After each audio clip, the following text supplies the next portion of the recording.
Clouds TV, empowering lives. Kitabu cha Genesis 22 from verse 1. Biblia inasema namna gani? Ikawa baada ya mambo hayo, sikiliza, enda pole pole.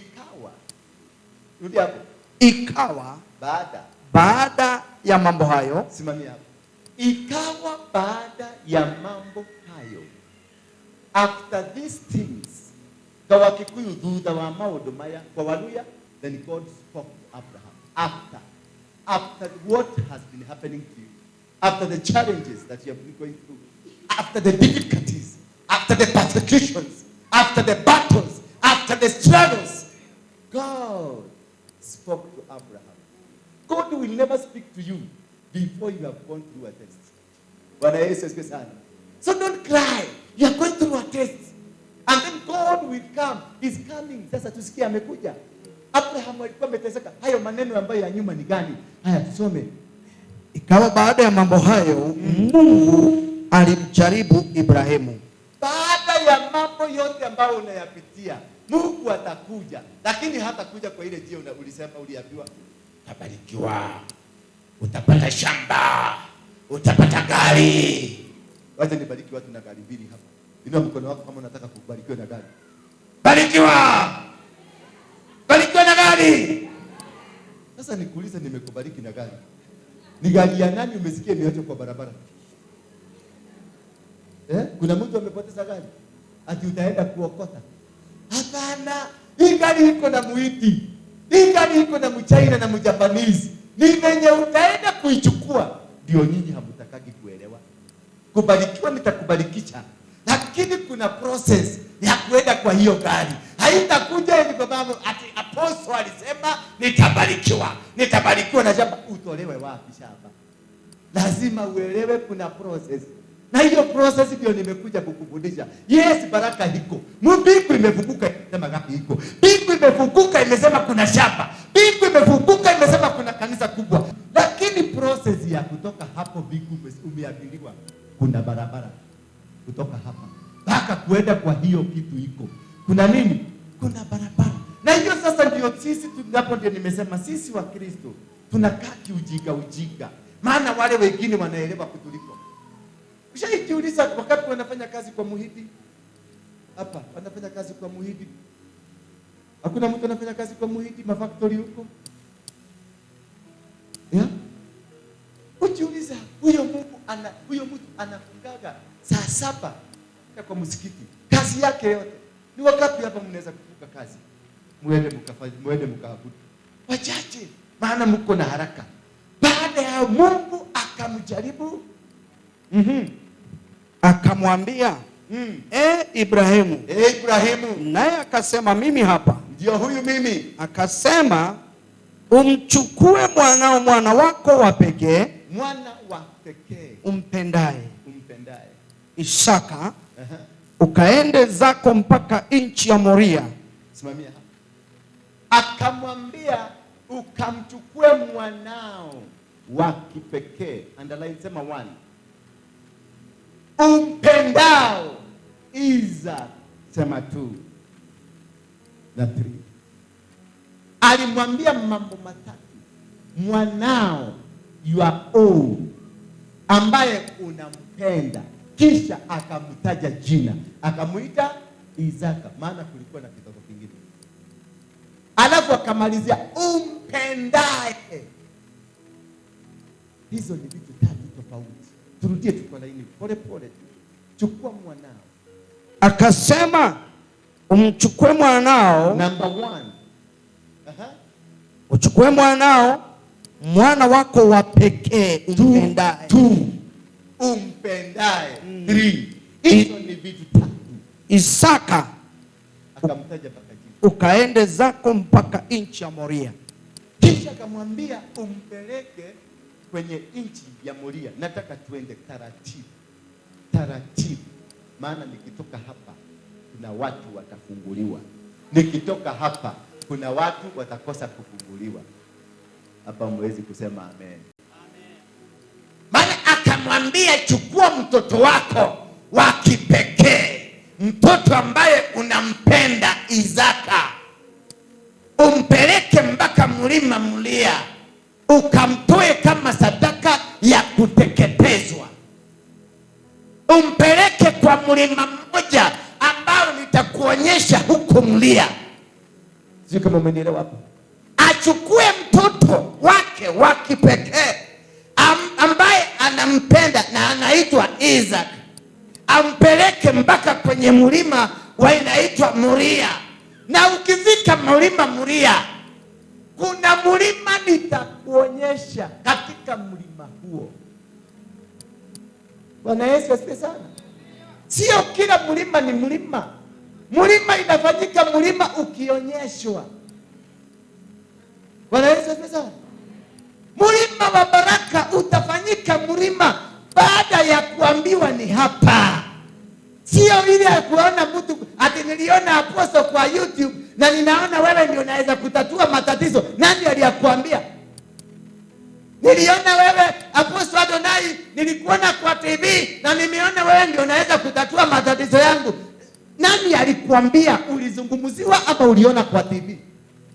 Kwani YouTube ilibadilika ikakuwa Mungu? Ati nilikuona kwa TikTok. Sasa Mungu nikasikia kitu kikaniambia ni hapo. Kwani TikTok ni Mungu? Abraham alipoambiwa, alipanda akachukua mtoto wake Isaka na punda na kuni na kisu, kisha akabeba moto, akaanza safari, akapanda mpaka kwenye mlima Moria. Alipofika kwenye mlima Moria, walikaa chini siku 3. Halo. Sasa unaona nabii amekuja hapa kesho, nabii anaitwa Nabuongono Mobongo. Baadaye prophet amesema prophet, unakimbia na sadaka zako unampatia Mungu. Hajasema. Na ndio unaona makosa mengi tumefanya. Sadaka zetu nyingi zimepotea. Dhabihu zetu nyingi zimepotea. Maana we don't do according to the advice from a heavenly advice. Hatufanyi kulingana na venye Mungu amekwambia. Hajakuagiza. Mungu aliteua na akasema, chukua mtoto wako ambaye anaitwa Isaac. Unapotoa sadaka, who informs you what to give? Because sadaka is a divine connection. Sadaka ni kiunganisho chako na Mungu. Baada ya kufuata maagizo, sadaka inakamilika kama ni sadaka ya kimaagizo. Lakini sadaka yako wewe mwenyewe ambayo haina maagizo, hiyo sio sadaka. Bwana Yesu asifiwe sana. Hiyo sio sadaka. Eti nafikiria nichukue shilingi 50. Ndio unaona mnakujaka kanisa mnatoa shilingi 50, shilingi 100. Kisha unataka Mungu akupatie gari. Sadaka, kila kitu ambacho kinafanyika dunia hii kinafanyika kupitia kwa madhabahu. Ukienda kwa watu wa shetani ni madhabahu. Ukienda kwa Waislamu ni madhabahu. Ukienda kwa Wahindi ni madhabahu. Ukienda kila mahali ni madhabahu. Hii ni madhabahu. Na madhabahu hii ndio kiunganisho chako na baraka zako. Kwa hivyo usiposhibisha na ukae kulingana na madhabahu na maagizo ya Mungu kupitia madhabahu haya, hauwezi ukafaulu. Utakaa kwenye kanisa hii miaka 10, miaka 15, ulikuja na kiatu, utatoka hapa ukiwa na slippers na bigiji kwa mdomo. Unaenda huku kusema hiyo kanisa si ya Mungu, hiyo kanisa haina baraka. Sio kanisa sio na baraka. Baraka ni wewe na kiunganisho chako ambacho Mungu alikuagiza. Your connection, your plan to do the will of God, your desire to follow God, your desire to listen to God, to hear from God, it is what makes you successful. Akamwambia Gideoni, ingia kwa zizi ya baba, uchukue ndume wawili wa miaka 7, ukachinje mmoja, uende kwa madhabahu ya baba yako, ubomoe madhabahu ya baba yako, uchinje ndume mmoja, kisha unijengee madhabahu, uchinje ndume wa pili. Sasa wewe unang'ang'ana kufanya vitu zako, umeagizwa na nani? Kwa sababu kila kitu ambacho unakitoa kanisani, unachokitoa kama dhabihu, kama ya kuinua madhabahu, ni agizo la Mungu, sio wewe. Mungu anakuambia ingia huko kwa nyumba yako, utoe shilingi 10,000, maana ziko amekupatia. Hauwezi kutoa kitu ambacho Mungu hajakupatia, na akikupatia ujue ni kuna majaribu. Bwana Yesu asifiwe sana. Alipompatia Isaka, akamwambia chukua Isaka. Isaka, huyu mzee aling'ang'ana kutafuta Isaka mpaka miaka ya 90.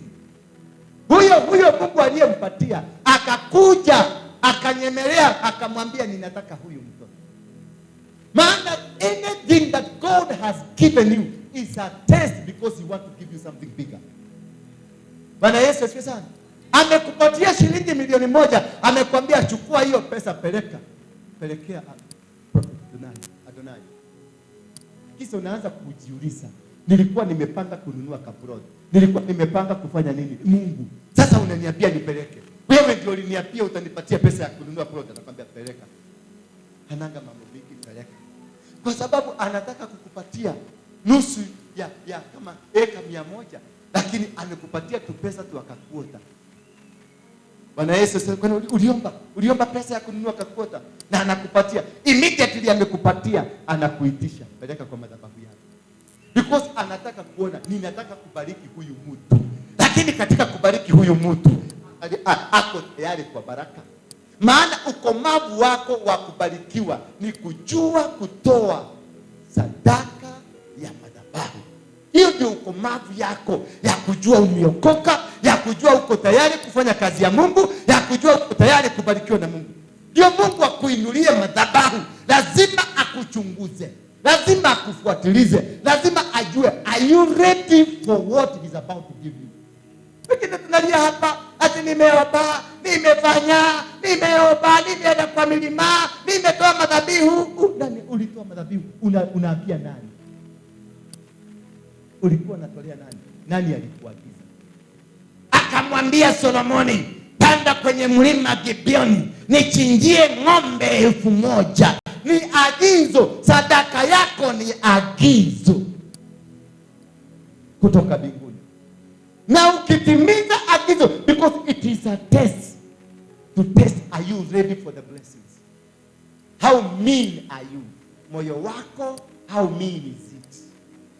Alipomwambia Abrahamu, nipatie mtoto wako. Just imagine baba, mtoto umeng'ang'ana miaka 7. Alafu the same God who gave you anaanza kukwambia nipatie huyo mtoto. Utampatia? No, in a normal circumstance. Can you do? Sasa prophet amekuja hapa. Amesema kuna watu 5 Mungu ameniambia watoe watoto wao tuwachinje kama sadaka. Hii kanisa mtasimama kesho. Mtarudi hapa kesho. Mtasema ni devil worshiper. Lakini Mungu akamwambia Abrahamu, nipatie mtoto wako, na akamtaja jina. Ndio asikue asema sikusikia vizuri. Akamwambia kwenye mlima Moria, uende ukae huko. Kuna mlima kwenye mlima Moria ambao nitakuonyesha. Maanisha ya kwamba mambo yote ya kimadhabahu ni maagizo. Akamwambia panda kwenye mlima, akapanda kwenye mlima, akaenda. Alipofika huko akakaa chini, akasubiri maagizo yo mengine. Katika siku ya 3 ya kungoja, macho yakafunguka, akaona mlima, akaambia Isaka, mlima ndio ule, twendeni huko. Bwana Yesu asifiwe sana. Hakuenda na kiperebele, ameingia kanisani hapa hofu, na kufika tu hapa unang'ang'ana kuanza kuingia, na hao ndio nakutaka ndio wanakuwa wasumbufu kanisani.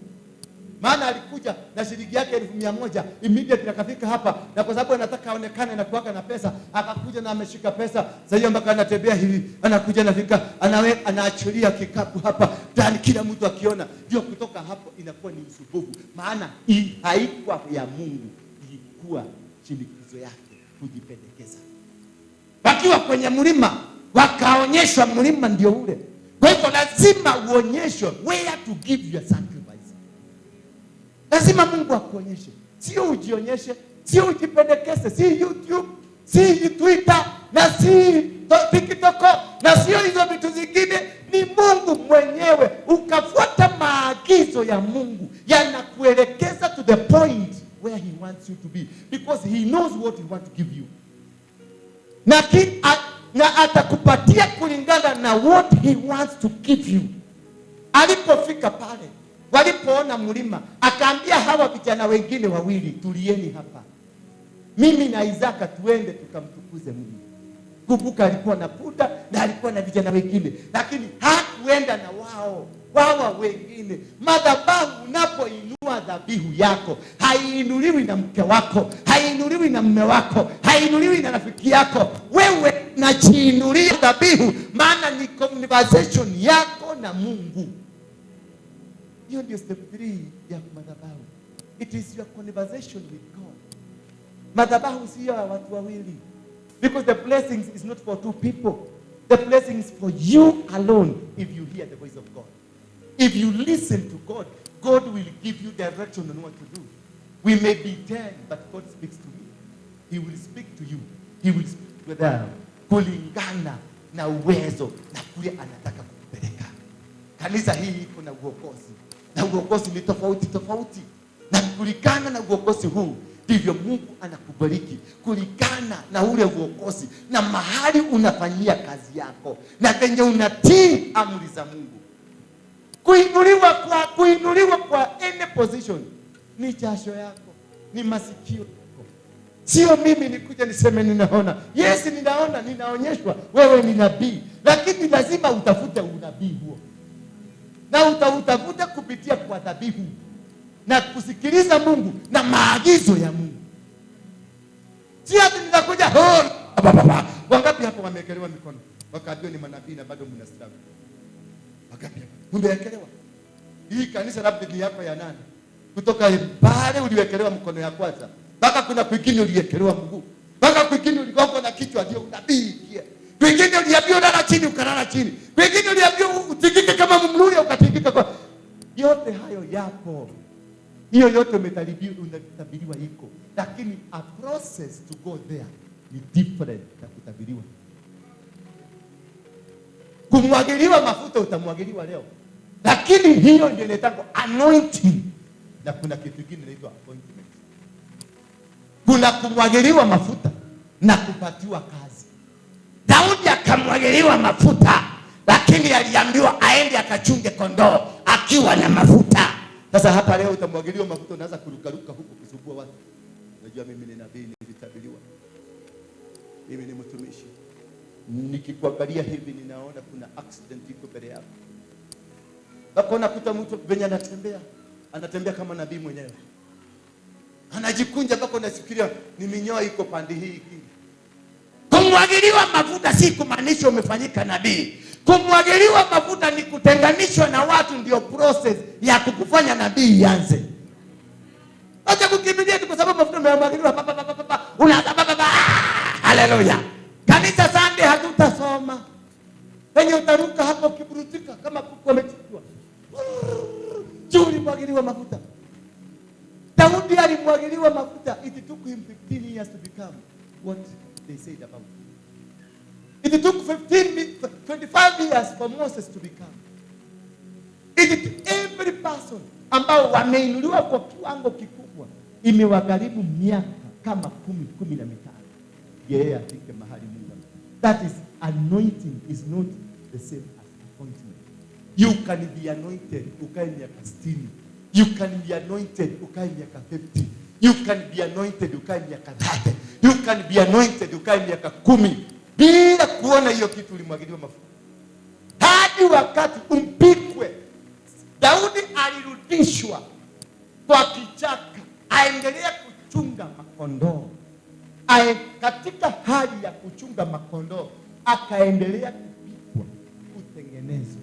Ukitabiriwa leo wewe ni nabii, kaa chini upikwe. Toa dhabihu ambazo zitafacilitate kupikwa kwako, uive. Baadaye ukiiva, Mungu atakutumia kwa ukomavu wako. Bwana Yesu asifiwe sana. Abraham alipofika pale, akaambia vijana, tulieni hapa ninakuja. Wacha tuende tukamwabudu Mungu tukiwa na Isaka. Alipofika pale kwenye mlima ule ambao Mungu aliappoint, Mtoto wakaandaa madhabahu, wakaandaa kila kitu. Mtoto akamuuliza, ninaona kisu, ninaona moto, ninaona madhabahu tumeandaa. Kondoo ambaye tumemchinja kwa wapi? Abraham akamwambia, God shall provide for himself. So wewe ambao unaenda kukopa pesa ati ukuje utoe madhabahu hapa, wewe ambao unafurisa utoe madhabahu hapa, wewe ambao unaingia kwa branch na vile vitu vingine vya kufurisa, hiyo sio madhabahu, because God provides what you are going to give. God shall provide for himself. He will tell you, take this 10,000 because anakujaribu. Take this 100,000 maana he's trying you. Take this chukua hii gari na kifunguo, peleka kanisani upatiane. Na hiyo gari hujaendesha hata siku mbili. Hata yule anaendesha ni mtu yule anakufundisha kuendesha, hujaikalia steering hata kidogo. Unaambia hivyo. Maana God is planning to give you a fleet of lorries.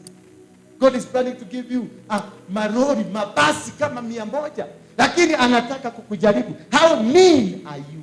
Wewe how mean are you? Ni vipi wewe moyo wako uko tayari kupokea baraka kubwa? Bwana Yesu asifiwe sana. Tuko pamoja lakini. Alipokaa hapo akaandaa madhabahu. Sikiliza nielewe hapa. Akaandaa madhabahu akijua ninamchinja mtoto. Lakini mtoto ameambiwa God shall provide for himself. Akaandaa madhabahu.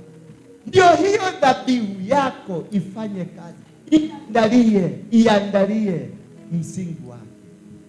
Bwana Yesu asifiwe sana. Nimesikia mchungaji hapa akisema, shika sadaka yako iombee, izungumzie, inenee. Ndipo iende uiite jina. Sadaka inaitangwa sadaka ikiitwa jina. Umetoa shilingi yako 100, umeita jina lako. Sadaka ya nini? Kuna sadaka ya kuteketezwa, kuna sadaka ya mapenzi, kuna aina tofauti za sadaka. Usitoe sadaka yako bila jina. Zima hiyo unaitoa, ipatie jina. Ninataka kitu fulani. Nataka Mungu unifanyie hili. Nataka sadaka hii ikanizungumzie kwa sababu hii.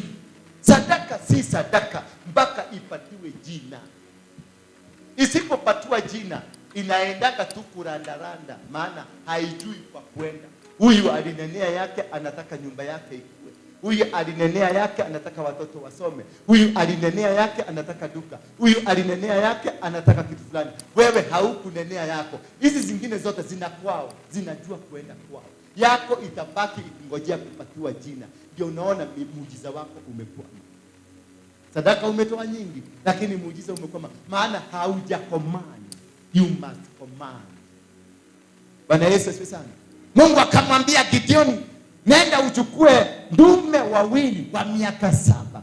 Mmoja umchinje kabla ubomoe nyumba, umchinje. Hiyo ni sadaka ya kubomoa. Kisha immediately ukibomoa unijengea madhabahu, uchinje wa pili. Umesikia? Ni ng'ombe 2 wa miaka 7, lakini wametofautishwa. Mmoja ni wa kubomoa na mwingine ni wa kufanya nini? Ni wa kujenga. Unapobomoa madhabahu lazima ujenge. Toa sadaka moja ya kubomoa na sadaka ya pili ni ya kujenga. Maana ukiwacha mahali pale bila kujenga, wale waliokuwa watarudi, maana haukufunga mlango huu. Sasa unakuja hapo unatoa shilingi yako 1,000. Umebomoa, nibomolee mchungaji, nibomolee madhabahu. Hata kuambia. Maana already umekuja kubomoa na umemwambia hivyo, hata kuambia. Amekuja, huyu ni mtumishi wa Mungu. Atasimama hapa, atasikiliza wewe. Maana ametumwa akuja kusikilize. Wewe umekuja na shilingi yako 1,000 ya kubomoa, mtabomoa, muende. Kama hamutafunga huo mlango, watarudi wale waliofukuza. Na shida itaendelea. Lakini ulikabidhi mtumishi wa Mungu nini? Pesa zako. Sadaka yako ulimkabidhi. Yeye kazi yake itaendelea, maana ametimiza malengo ya Mungu. Wewe ndio hukutimiza. Maana ulifikiria sadaka ni moja. Madhabahu ya unapovunja madhabahu lazima ujenge madhabahu. Bwana Yesu asifiwe sana. Nitakufundisha hapa. Akateremka, walipo madhabahu. Alitayarisha madhabahu kwa nini? Maana wakati alipokuwa akitayarisha madhabahu, alikuwa akiambia madhabahu yale, mfanye huyu mtoto asijibishane na mimi. Bwana Yesu asifiwe sana. He was talking to the altar, kuambia this is a human being in the name of Isaac. He is my child, but a human being. Akiona hii kisu ataleta shida. Mshaona mawalia wakichinja ngamia? Wangapi wanajua ngamia kichinja? Hadi hawa watu. Wao wameona ngamia kichinja. Inaimbiangwa nyimbo. Wanaimbia nyimbo. Wanaipaswedi. Wanaibembeleza. Hailalishangwi na mtu mpaka inalala pole pole. Inalala, inaanza kulia machozi. Ikilia machozi ndio wanaikata. Lakini wataibembeleza, ikikataa kulala haitachini. They don't tie, hawafungi miguu. Wanatayarisha madhabahu kwanza, ndio wakiweza kuizungumzia yenyewe italala. Inalala, inaanza kulia, ikijua sasa imeunganika na mbinguni. Hiyo ndio siri ya kuelewa kuenda mbele ya Mungu na madhabahu na dhabihu yako. Dhabihu sio kitu cha kubeba tu na unakimbia kwenye madhabahu, unakuja unapembeleza ile sadaka yako, unaizungumzia na unaiambia maneno ambayo unataka ikufanyie, maana hiyo dhabihu ndio itakayo kuinulia madhabahu yako. Bwana Yesu asifiwe sana. Na katika hiyo Daudi, mtu anaitwa Abrahamu, akamlaza yule mtoto na mtoto hakucomplain. Hata kitoto kia mwaka moja, jamani, ukionyesha kisu hapa hakiwezi kuburutuka. Tuongee, tusaidiane kuhubiri hii. Wacheni kuniachilia nihubiri peke yangu. Wewe yule mtoto wako kuna miaka ngapi? Mwaka 8. Sasa unaweza kushika mtoto wa miaka 8? Uonyesha kisu akosa kuruka. Ataruka, atakupiga mateke, atakuangusha. Lakini yule mtoto alilala kama ngamia. Alilala na kalala kwenye madhabahu. Akienda kuinua kisu, Abraham, ndio Bwana. Angalia hapo nyuma kuna kondoo. Bwana Yesu asifiwe sana. Kondoo ambaye anataka kuchinjwa yupo, lakini ako ndani ya kichaka. Pembe zake zimekamatwa. Kwa hivyo lazima uzitoe. Lazima utoe yule kondoo kwenye kichaka, mahali pembe zimekamatwa. Sadaka ya kukufungua imekamatwa. Dhabihu ya kukufungua imekamatwa, lazima uifungulishe.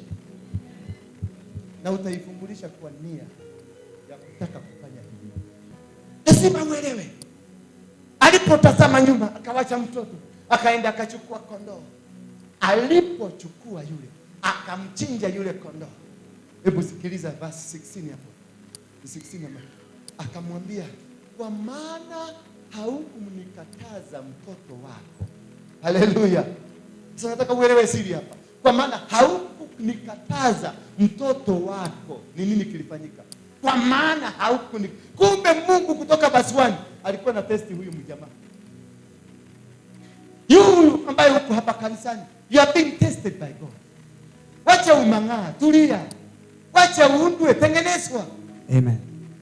Maria anasema kwa maana haukunikataza. 12. Akasema, usimnyoshe kijana mkono wako, wala usimtendee neno, kwa maana sasa ninajua ya kuwa unamcha Mungu, iwapo hukunizuilia mwanao wa pekee. Simamia hapo. Umeelewa maana ya dhabihu yako?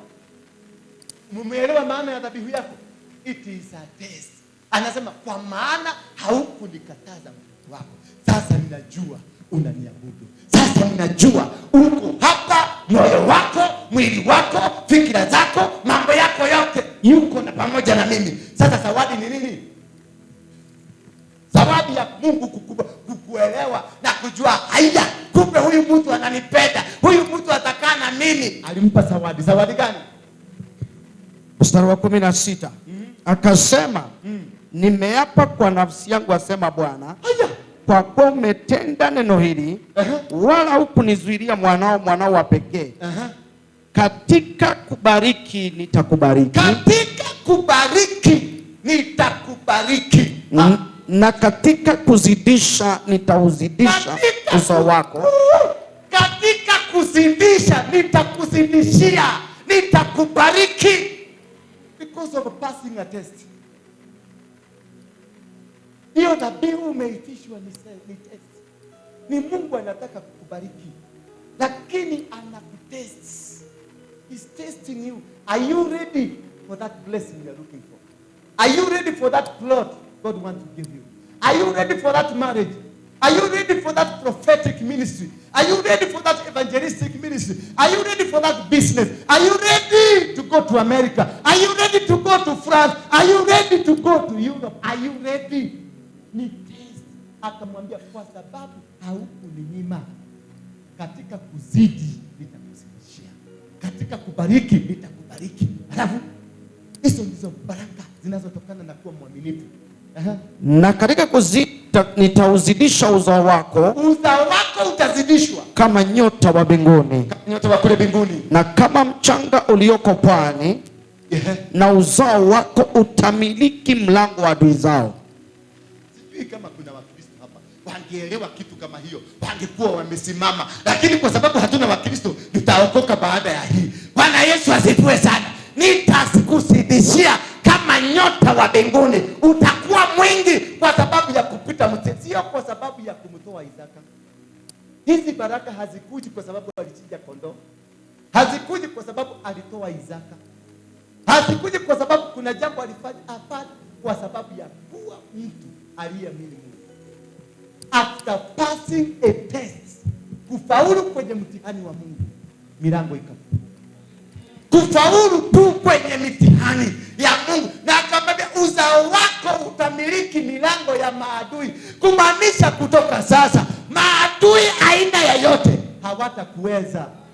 Hautakuwa ukisema tu warogi wagani, na umepita mtihani, na Mungu amekwambia atakuwa akitembea na wewe mahali popote utaenda. Niko na wewe. Ukienda Amerika niko na wewe. Ukienda Nairobi niko na wewe. Ukioa familia niko na wewe. Ukienda Ngisagi niko na wewe. Ukienda mahali popote niko na wewe. Kwa maana ulipita mtihani, hautarudia mtihani. hautakuwa kuja kusumbua bosi hapa ati nasikia mgongo, nasikia tumbo, nasikia nini, ni kama hapana, hujapita mtihani. Wewe mtu wa kuombewa haujapita mtihani. Maana Biblia imesema ni nani? Maadui wako, uzao wako utawashinda maadui yako. Kwa hivyo ukikanyaga Nairobi tu unakuta watu wanakuheshimu. Ukienda Mombasa unakuta watu wanakuheshimu. Maana kuna Mungu aliye ambaye ulipita mtihani wake, na akakwambia nitakufanya uongezeke kama nyota, nitakufanya uongezeke kama mchanga wa baharini, na maadui wako, milango ya maadui utakamata. Bwana Yesu asifiwe sana. Na hiyo ndio kiini cha kushinda vita. Wacha nini maombi mengi, maombi ikusaidie. Tii Mungu akwambie. Ongojea Mungu akupatie amri. Bwana Yesu asifiwe sana. Amri ya Mungu inatosha. Atakuongoza. Katika maombi yako atakupatia ufunuo. Katika kulala kwako atakupatia ufunuo. Kupitia kwa mchungaji atakupatia ufunuo. Mtii Mungu tu, fanya jinsi anavyokuambia. Kaa jinsi ya mapenzi ya Mungu. The rest will be added. Seek ye the kingdom of God, and the rest, and its righteousness, the rest will be added. You don't need to struggle. Mkristo, you don't need to struggle. Mwambie mwenzako. Muulize, are you really a Christian? Muulize kwanza, wewe ni Mkristo? Muulize, mwangalie, wacheni. Unajua Wakristo ni wanafiki. Unabieka mtu, mwangalie mwenzako anaangalia huko kwingine. Angalia kwa macho, mundo kwa mundo. Angalia eyeball to eyeball. Muulize, wewe ni Mkristo? Amesemaje? Amekwambiaje? Muulize sasa swali ya pili. Muulize swali ya pili. Na mbona unahangaika? Muulize. Na mbona unahangaika? Mahangaiko na mahangaiko zimewafanya wanadamu wamsahau Mungu. Hiyo kwa maana ulimsahau Mungu. Leo lazima mfanye toba hapa. Tupige magoti turudi kwa Mungu. Maana haufai kuwa na mahangaiko. Haufai kuwa na mahangaiko. Wewe ndio mwenye. Mungu wako anaitwa is the owner of gold and what? mbona umekuja mguu hapa? Si umetembea mguu mpaka socks zimeraruka? And your father is the owner of gold. Sasa niambie, turudi hapa duniani. Kitoto kia Ruto hata kikienda choo askari anasimamanga hapa. Kwa nini? Si kwa sababu anaitwa Nick. Ni kwa sababu ni mtoto wa mfalme. Baba yako biguni ndio mwenye silver, ndio mwenye gold. Na wewe hata pesa saa hivi patie 1,000. Your father is rich. Yeah? Adiko kwa simu. If your father is rich, you must be rich. We must enjoy the fruits of our father. If my father is the owner of gold, I need to live a goldish life. If my father is the owner of silver, I need to live in a silverish life. I need to enjoy the fruits of my father. I need to live and do as my father does. Wacha mahangaiko. Rudi kwa Mungu, kutubu nyinyi yote. Make sure wameokoka tena. Hapa hakuna mwokofu hata mmoja. Mahangaiko na mahangaiko.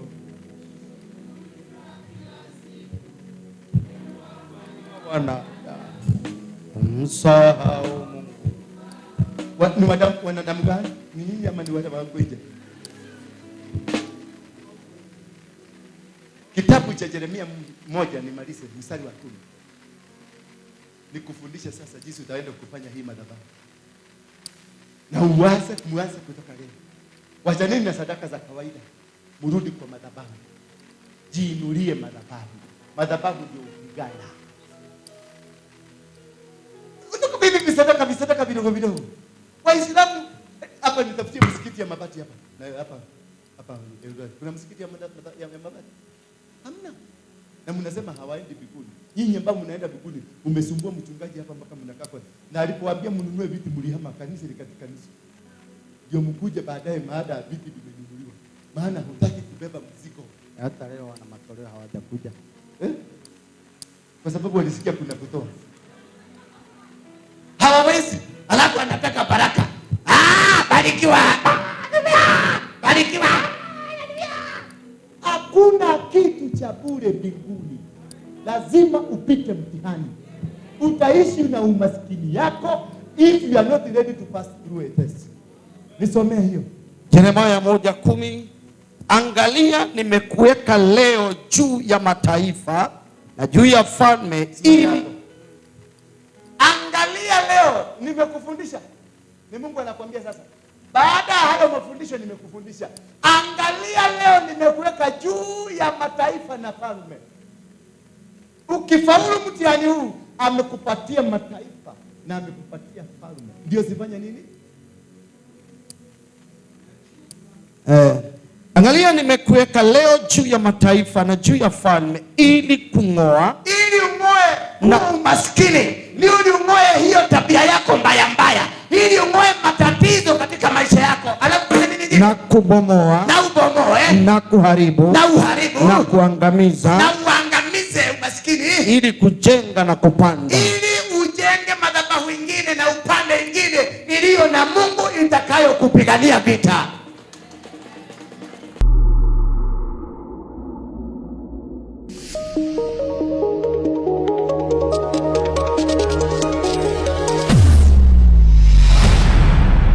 Bethel Clouds TV, empowering lives.